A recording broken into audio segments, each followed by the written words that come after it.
course, I'm the course leader for Set Construction Technologies. First of all, I'd just like to give my personal acknowledgement to the traditional owners of the land that we're meeting on here, Gadigal, Bidjigal, Darawal and Darug peoples, their elders past, present, and any First Nations people that are present in the room today, and then online as well. Welcome. Set Construction Technologies, that's me. So it's a brief course overview. It's the only set construction course of its kind in the country, and there are very few in the world really, in that at most of the other colleges in Australia, they do like technical theatre courses that have set construction elements attached to it, or over at WAPA they've got a set and props construction course. Internationally, they've kind of focused more just on set construction itself, fabrication in timber and steel. Our course is kind of quite broad. I'll go further into that as we kind of talk. Again, cohorts are really small. We kind of, 6 people or so in a year, so teaching ratios are incredible, 1 to 6 at worst kind of thing. The students all work within collaboration with each other and with visiting professionals from outside. So upon graduation, you've already kind of got a bit of a network of people working in the industry around Australia and internationally. And then we sort of set students up with work placements outside of NIDA at companies that they might like to work with following graduation. Again, kind of like usually ending up in their first kind of placement after leaving NIDA. Students are normally employed before they kind of graduate out of our course and the other kind of making courses. It's a very in-demand kind of area. So the sets that we build, Set Construction Technologies graduates create the environments within which performances take place.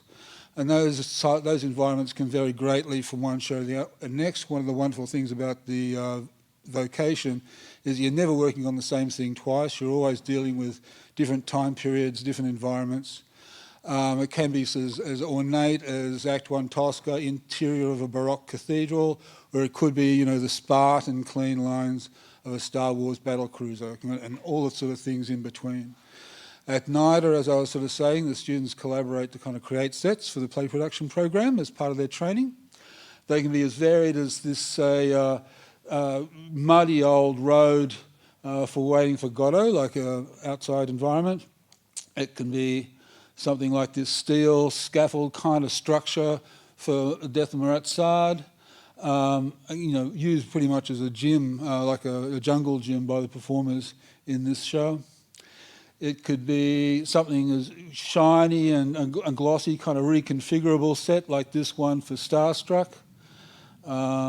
It could be a 3-story New York tenement for this production of Roberto Zucco, which revolved around as the actors were performing on it and flying around the space. It could be something like this, which was a moon wall when it was backlit for Midsummer Night's Dream, the opera, back in 1921. This is from a co-production we did with the Conservatoire of Sydney. Or it could be something like this kind of turn-of-the-century warehouse, dilapidated kind of environment for Sweeney Todd.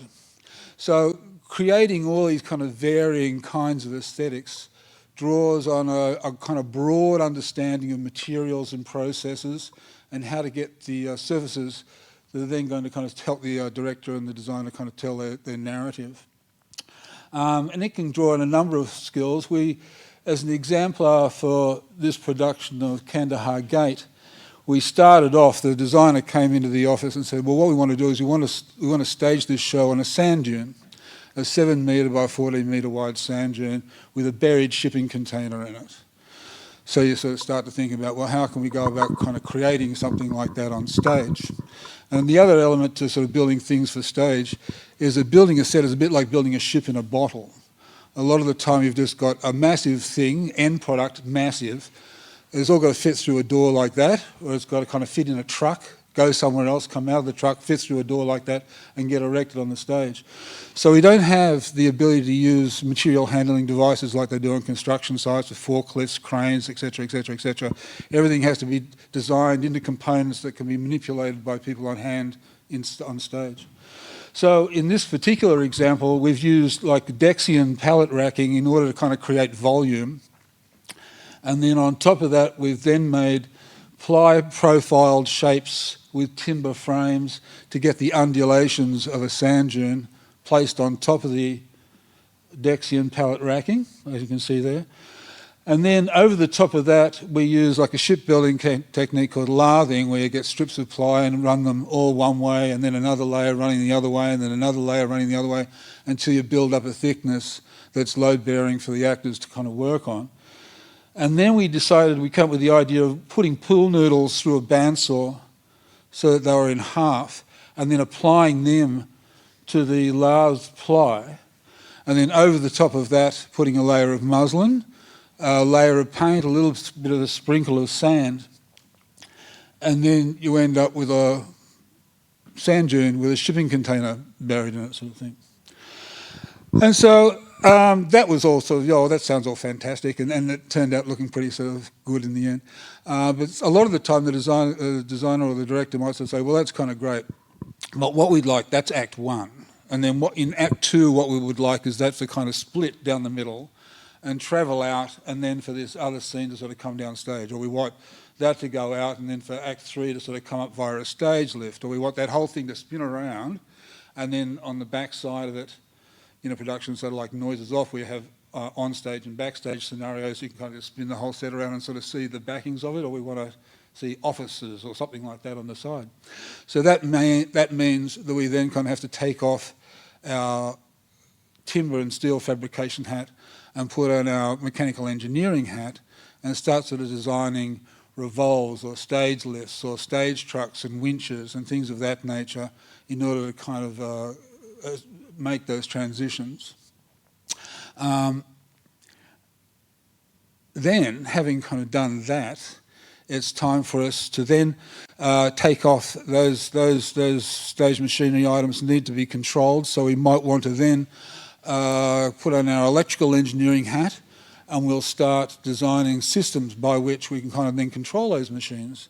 So we might do that with electrical motors controlled by PLCs. We might kind of do that with hydraulics or pneumatics, again kind of controlled by PLCs, etc., and other kind of proprietary kind of softwares. And then apply them and other sort of, obviously, you know, we've got to then put in sort of safety, whether that be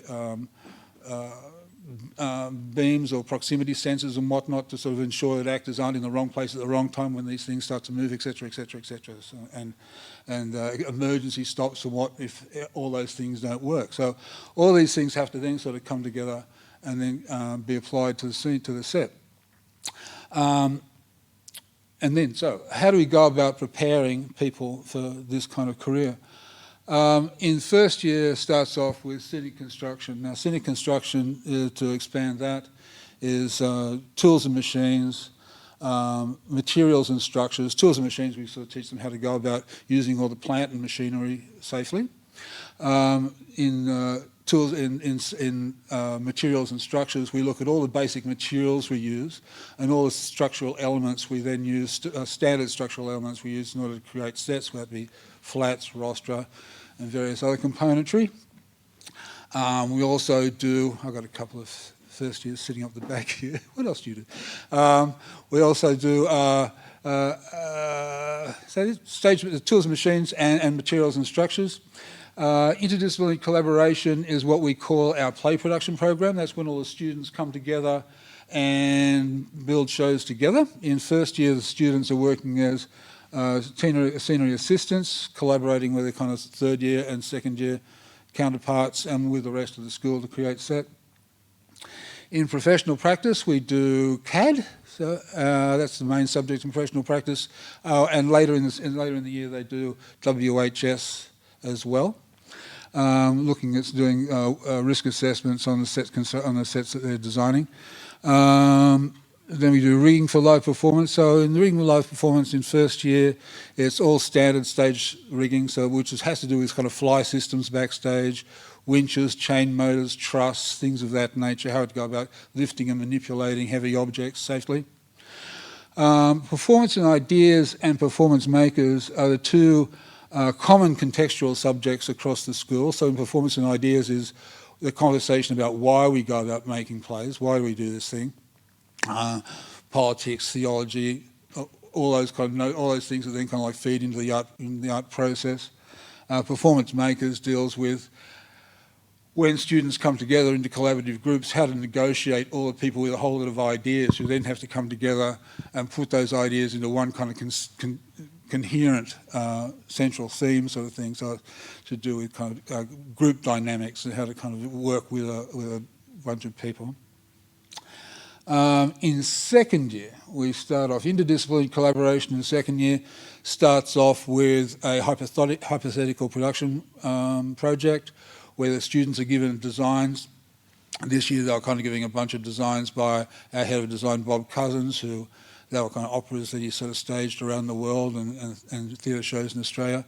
And then they have to kind of then pull them apart into their all constituent bits, decide how they go about solving all the various sort of structural and mechanical issues of those shows, costing them, putting them into a timeline, budgeting for them, doing all the kind of things necessary to put that show together apart from actually kind of build it. So they then get that information, they create it into interdisciplinary collaboration, and in professional practice they work with a technical writer and they write up how they would go about putting that idea to a production company. So if you were then going to have to walk into the Sydney Theatre Company production office and say, well, here's my solution to this design.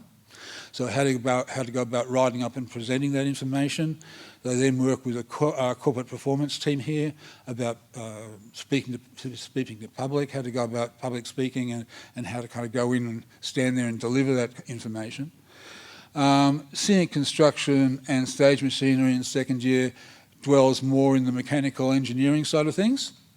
So they start off doing a 3-axis machine project where they design a machine with sort of 3 axes of movement, one of which needs to be kind of fluid powered. So it can be anything. You'll see in the workshop, if you go through the workshop today, there's drum machines, a tea making machine, various kind of things that they kind of cook up that have 3 axes of movement. They make that machine physically. In rigging, in live performance, they do higher risk kind of activities like flying people in human counterweight flying systems in second year. Extended staging practice in second year. We then look at, in first semester, we look at sets for film. So we do a bit of theory work around sets for film, the differences between theatrical set and film set.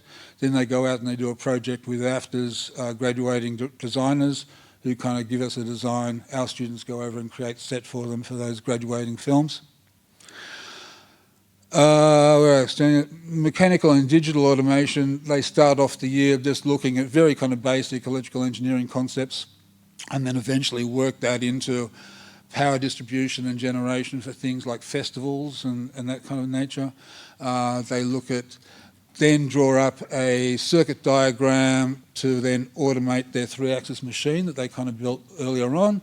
And then they get taught ladder programming so they can kind of get a PLC to then control that 3-axis machine they made earlier, so that by the end of semester 2 they've got a fully automated 3-axis machine. Context of performances, again, these are the 2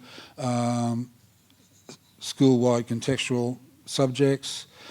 Context of performance looks deeper into various modes of performance, and student-led project is where the students are then kind of allowed to produce a short piece of their own making. They kind of write, design, everything, put this little show together.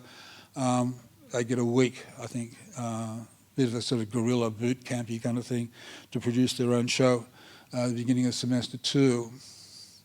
And that's second year in a glance. Oops, those. Third year, there we go.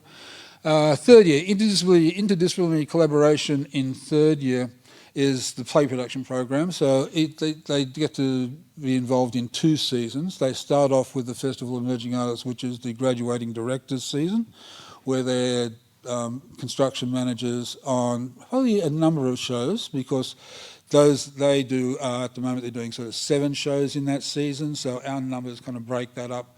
You might be doing 1 or 2 shows that are in rep with the other shows, so there's the logistic of doing sort of small sets in a theatre that then has to sort of change over within 10 minutes for the next show to sort of come in, and so the shows kind of run like that in sort of 30, 40-minute shows in rep sort of thing, so it has its own kind of set of contingencies involved with it. And then in second semester they do a full-scale thing like you'll kind of see in the theatres here today, where they're construction manager or technical manager on one of those productions. Professional practice in third year, they start off working with Monica Davidson, looking at all the how to set yourself up as a sole operator, how to deal with tax, copyright, all the kind of things you have to kind of bump into when you kind of get out of school and start to sort of work as a sole trader, or how, if you want to set yourself up as a company, how to go about setting up a company, how much you can kind of borrow from proprietary stuff that's out on the market, and how much copyright you've got to worry about, when you're kind of inputting those components into your own designs and utilising those. Independent research project. They get about half the year to kind of ideate and then prototype elements for which will then kind of be created in the sort of second half of the year, in second semester. So it's sort of something that you might have kind of been wanting to make with examples.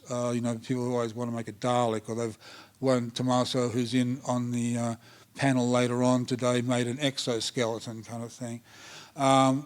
Various kind of, what people are kind of into. They have an opportunity and some budget to spend some time investigating that and research, and then later on build that project later in the year. It's kind of like the thesis project, if you like, and then they present that to the school with their research, etc., at the end of the school. And then the second part of professional practice in third year is at the end of the year they go out on a secondment. So they might, through the duration of the course, they might decide, I'd really love to work with that company. I'd really like what they do. I'd like to kind of delve deeper into that element of the discipline. And so we organise. Between us, we kind of communicate with the companies in question and organise them an industry placement, which a lot of the time kind of ends up being kind of their first job sort of thing upon graduation. They might sort of, obviously, if they kind of do well in the placement. Yes, so that's kind of third year. And I should sort of say, I guess, that when I was speaking earlier on about our course being that different in that it's a discipline-specific course rather than a larger course with our discipline amongst it, it allows us to sort of go a little bit deeper and allows us to kind of be quite broad in kind of what we do.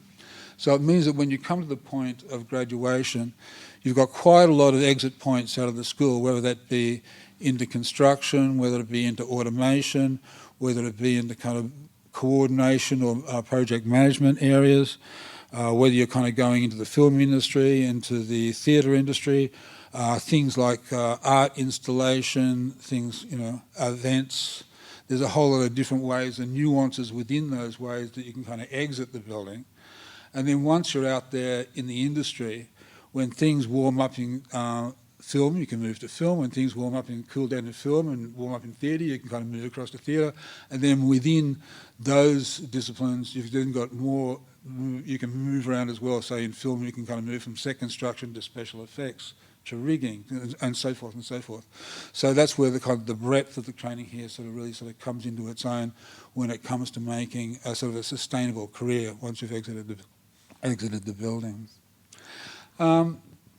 Has anybody got any questions about any of that? Yes? Yes.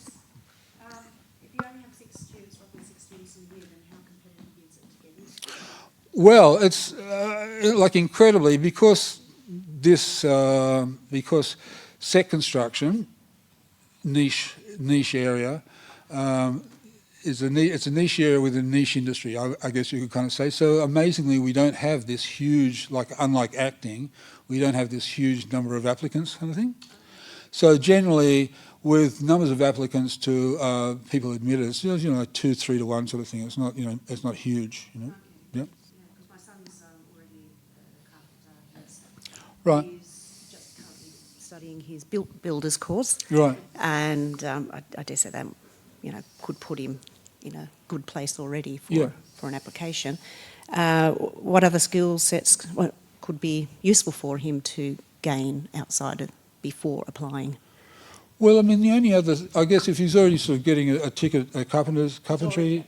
Oh, right, But he's now getting a builder's licence. Oh, right, builder's licence as well. And he's still interested in working in the. Oh, right, okay. Yeah, it's just a matter of, life takes over and you go, well... Yeah. Well, I guess interestingly, I suppose, like say within the film discipline, a lot of those people have moved backwards and forwards from the building industry into the film industry a lot of the time, whereas in theatre, they pretty much stay with kind of theatre all the time. There's not so much backwards and forwards, I guess, because they work in kind of more constantly running workshops and things like that, whereas, Hollywood decides they're going to make films in Australia, they decide they're not because of the value of the Australian dollar or something. It's a bit kind of more volatile. But as far as skills are concerned, you could try and involve yourself with a local amateur company or... He's involved a lot with like live action role play. Oh, that's, all that sort of stuff is kind of great. The whole industry. Yeah. Well, anything like that's kind of great. And anything, I guess, the major thing, the difference between, say, building for the real world, this sort of stuff, and building for theatre is just that ability for, in theatre and film, we get to kind of control the environment and control how many people you can kind of have standing on top of on that level there, and how that thing is used, kind of thing. Whereas obviously engineering in civil engineering has to allow for all sorts of things, snow loadings on roofs and all that sort of stuff they can't control. Whereas we're in absolute total control of the environment, so we can engineer things down so that they can be carried by 2 people through a door and put together, and then kind of create a second level on a set or something, for instance. So there's.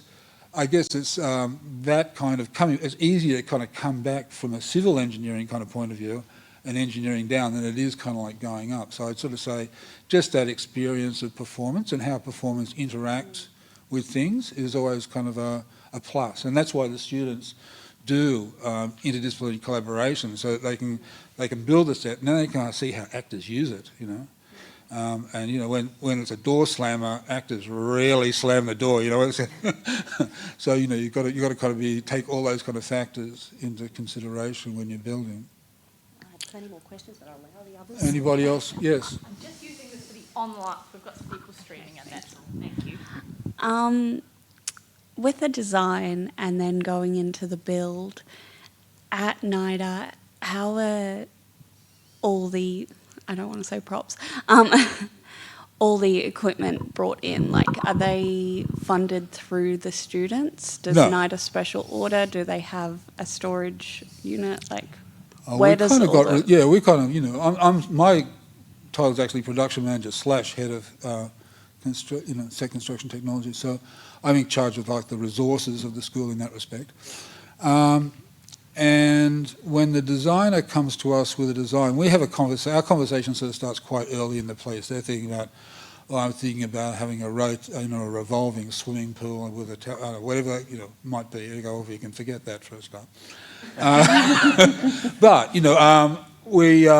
we have this kind of conversation early on, and we sort of start to talk about how their ideas might start to be realised. And I guess we've got smallish kind of budgets, but big expectations generally.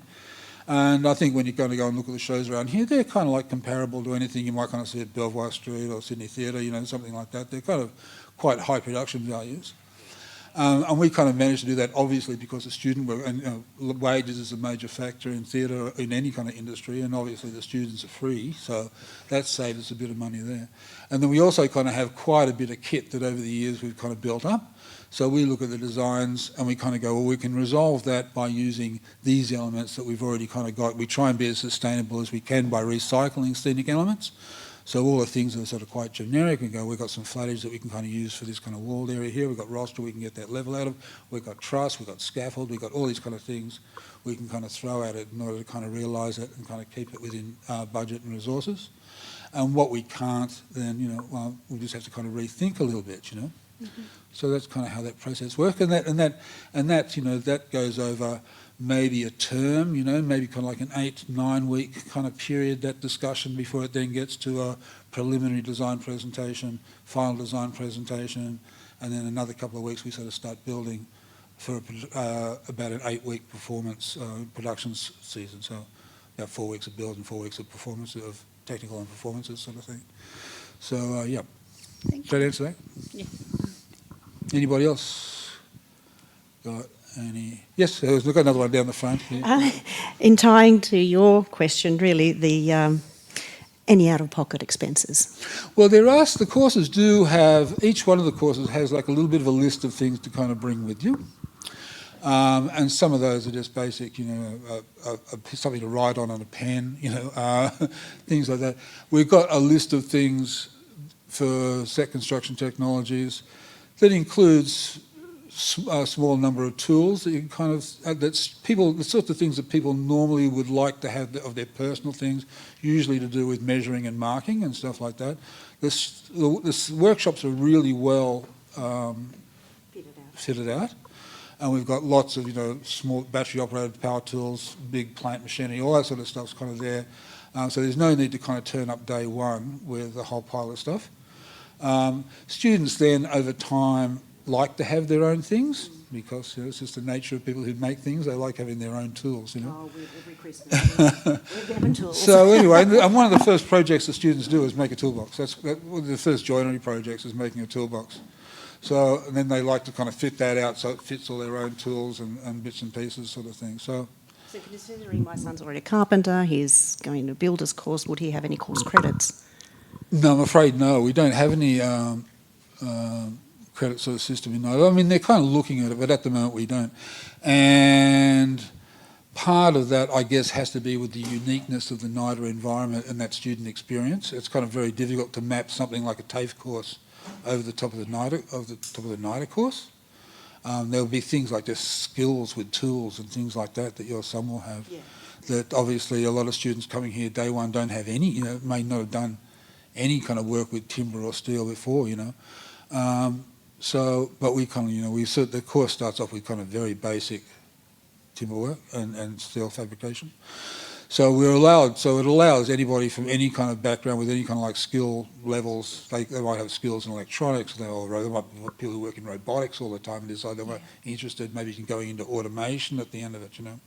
And people obviously, people come into the course with very, you know, set visions on kind of what they see themselves coming out of, and often change during the course when they start working with all the other people around them, and they sort of start looking at all the kind of variants that are involved, that are out there. A lot of the times they sort of change that sort of direction as well. But yeah, unfortunately, yeah, we don't have any RPL. Yeah. Yes. What's the... Oh, sorry. Who are you looking at then? Here you go. I was going to ask, how fast-paced is the work? How fast-paced is the work? Yeah. Well, that's a good question.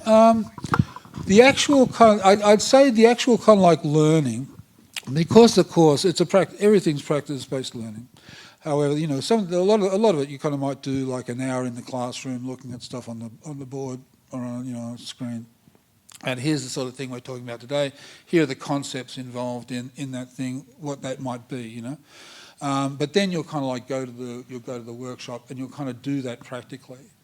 So, you know, people who are rote learners, visual learners, kinetic learners, it kind of plays into kind of like all those kind of like learning types, kind of, because you kind of do everything by experiment, by practice, and then by looking at the theory on the board as well. So that kind of makes the pace kind of quite leisurely, you know, in a kind of way, you know, because, you know, you're kind of doing everything kind of 3 times kind of thing in a way, where you've got the opportunity to. When we get into production, we try and make the production process as close as we can to like a professional production process, just so the students get an idea of what that kind of tempo is, you know. Obviously there's staff all around them kind of like guiding and being, you know, backstop, so things kind of come through the net. But it's reasonably sort of fast-paced. So and those times of the year when we go into interdisciplinary collaboration, they can be like 9 till 6 days in the construction phase, but then when we go into the theatres, we also sort of do nights, so it might be 9 in the morning till about 11 o'clock at night for a week or so sort of thing. So that can be like long hours and arduous hours. So we kind of try and build up, I guess, students' resilience to the kind of hours that are expected of you out in the industry sort of thing. So yeah, it varies during the year, but all in all, and NIDA has like quite a good whether it kind of be student support system and the ability to kind of like support students who might be kind of struggling in one way or another. We kind of like can create special strategies to support them in their learning. Yes. Pretty similar question. What's the student hours? Is it 5 days a week? 5 days a week, 9 to 6. And then there'd be nights. And then when we go into productions, there's nights as well. Yeah. We do, in production, there's probably maybe kind of certainly 2 weeks where you kind of just go all through the Saturdays as well, and then through to 11 o'clock at night. Well, depending on when the show comes down, if it's a 90-minute show, you might kind of get out the building by 10, sort of thing. But generally, it's kind of considered that 9 o'clock to 11 o'clock kind of you could be called. So it can be. It's demanding. A lot of people, certainly first time around, people kind of find it demanding. But as I sort of say, it's intended just to sort of give the students a bit of a vision of this is what's expected of you out in the industry. Do you like the students to be dedicated to the course? Like you mentioned before, if you wanted to get into the course, you should try doing some stuff with some amateur theatre companies. If you're doing that, do you like the students to do that as they're in the course, or do you like them just to sort of stay? Well, a lot of the time when students are kind of doing the course, we connect them with people in theatres. In first year, one of the things, like they're just about to go on a tour around all the kind of local theatres and out to Fox, meeting the technical managers and looking backstage at the shows and stuff that are in there and what those theatres, the technical setups of those theatres. So it's not long before they kind of like know all the people who are handing out jobs around Sydney. And then they also kind of have people in second and third year that have also been doing that for a couple of years. So when it comes to people getting little jobs doing bump outs and bump ins at other theatres and doing the odd matinee here or whatever, that kind of work's available. So they don't have to kind of really do amateur stuff. They can do professional stuff when they're in course. Yes, sorry. I've got a question from online Oh, for yeah. you, Nick. Sorry, 1 second. It's about scenic painting. Yeah. Is scenic painting involved in the course? We do deal with scenic painting in first year. There's a project that the students do where they do all sorts of scenic finishes on it, and they work with our head of scenic, Karen Scribbins, doing a portfolio of scenic finishes. They're mainly kind of faux finishes, just timber, rock, bricks, all those kind of standard sort of faux finishes you might run into, with the mind that when you're out on tour and you break something getting it out of a truck and into the theatre and it's got a particular finish on it, it's good to be able to kind of turn your talents to kind of like, I'll fix that up, I'll fix up that little bit of graining or whatever sort of thing. And then obviously with the project in school, they kind of do whatever they kind of planned in the ideation of that piece of scenery. But it's restricted to that. We don't do trompe-l'oeil. It's not a scenic art course per se. They don't kind of do large-scale trompe-l'oeil or anything like that. It's just mainly faux finishes. Yes. Yeah.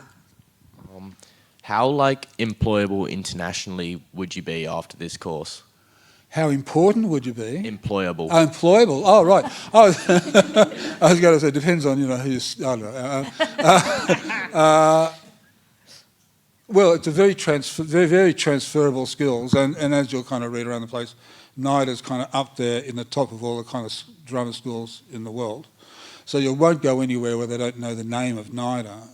And we've got a lot of students that work internationally. They're in various, UK, States, all that sort of thing. So there's already a network kind of out there, But as I sort of say, NIDA's an internationally acclaimed school, and their credentials travel well.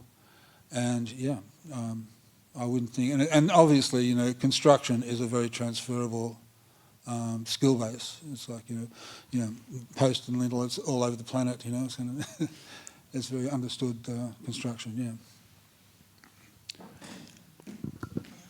You Yes. produce your own film after 3 months or something like that? Sorry? Can you produce your own film after 3 months? Your own film?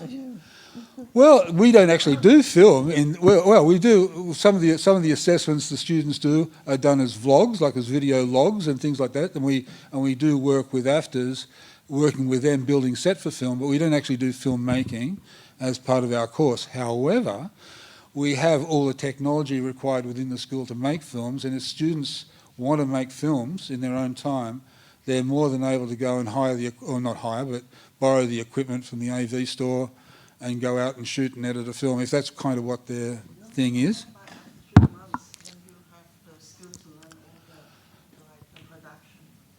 Of a film? After 3 months?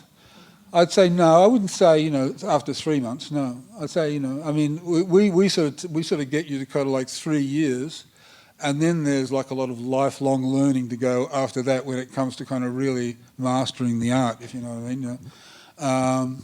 But no, I'd say 3 years would be a steep learning curve. 3 months, I'd say. I just have a question about the application process. Yep. Is it a portfolio or interview? It's a portfolio and interview, yeah. So you upload a portfolio, and there's another kind of information sheet which just has some basic stuff about your education so far and your interests, what music, what films you listen to, that sort of thing. So we just get to know you and kind of what your interests are.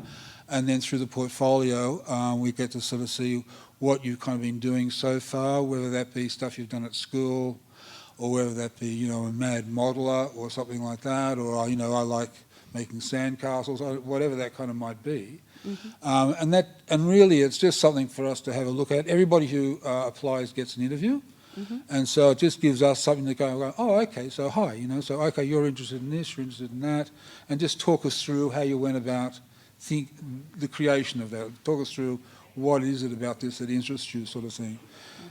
Just in order to kind of get a bit of a handle on whether we kind of think, you know, how your interest in the arts applies.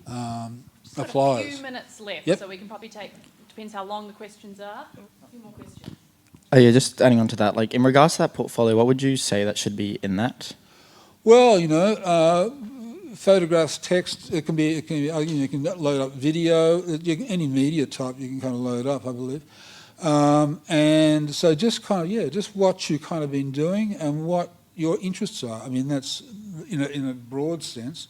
I mean, if you've done, you know, tech and design at school, or you've kind of done drama at school and you've kind of made the scenery there, or if you kind of do modelling, or you do making radio-controlled cars, or whatever it kind of might be that you kind of do in your life that you think is pertinent to a career in set construction, then that's pertinent to your portfolio, you know.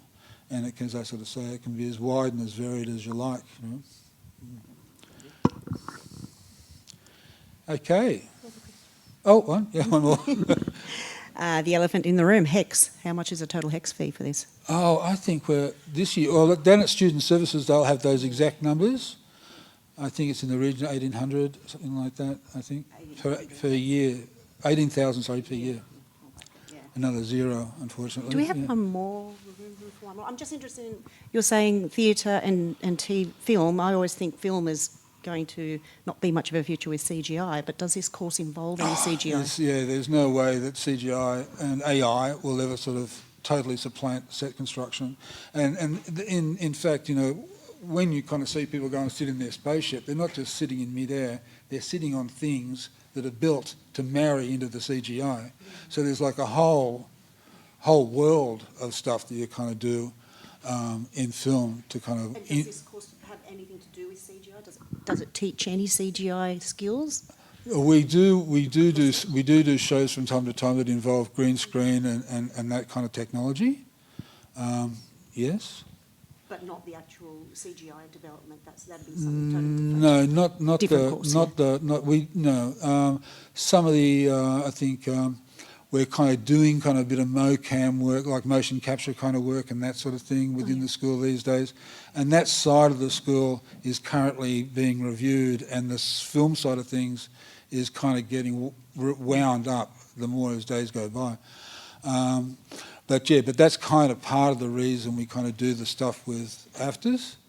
Of course, over at AFTRS, when you go over there, you're kind of working with a pretty much professional crew in a studio over there, rather than kind of, in our kind of like, at the moment, kind of lower tech kind of area, I suppose, So, yeah. So always room for this. There's always, certainly always room. And this, one of the things I should say is that the cohorts are sort of so small, and it's this kind of really teacher-to-student ratio is kind of so great, that whatever your kind of interests are, we can kind of like tailor the course a little bit to sort of send you in the direction that you kind of want to go.